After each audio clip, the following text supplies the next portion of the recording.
Imagine, if you will, a world without the concepts of good and evil. How would we differentiate right from wrong, virtue from vice?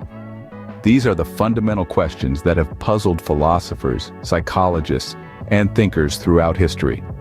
In the vast spectrum of human morality, the concepts of good and evil stand as polar opposites. They are the yin and yang of our ethical compass, the guiding forces that influence our actions and decisions. But what defines good and evil? Are they absolute or relative? That's what we'll explore today. In most cultures, good is often associated with altruism, kindness, and generosity.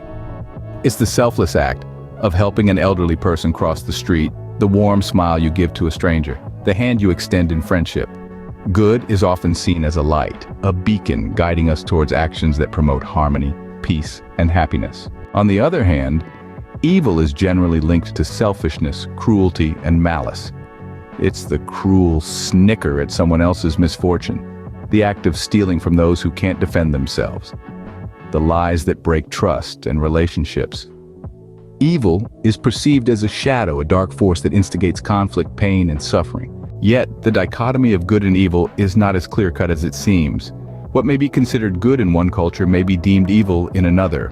For instance, a warrior celebrated for his bravery in battle may also be seen as a bringer of death and destruction. Similarly, a truthful person may be admired for their honesty, but their truth can also cause pain and heartbreak.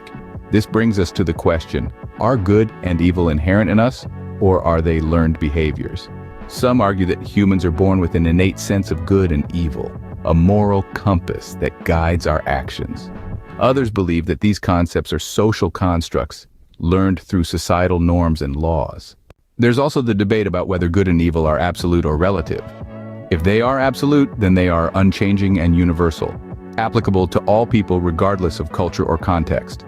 If they are relative, then they can change depending on the situation, person, or culture. So where does this leave us? While the concepts of good and evil may seem black and white, they are, in reality, shades of gray. They are complex, multifaceted, and deeply intertwined with our cultural, societal, and personal contexts. They shape our actions, influence our decisions, and define our morality.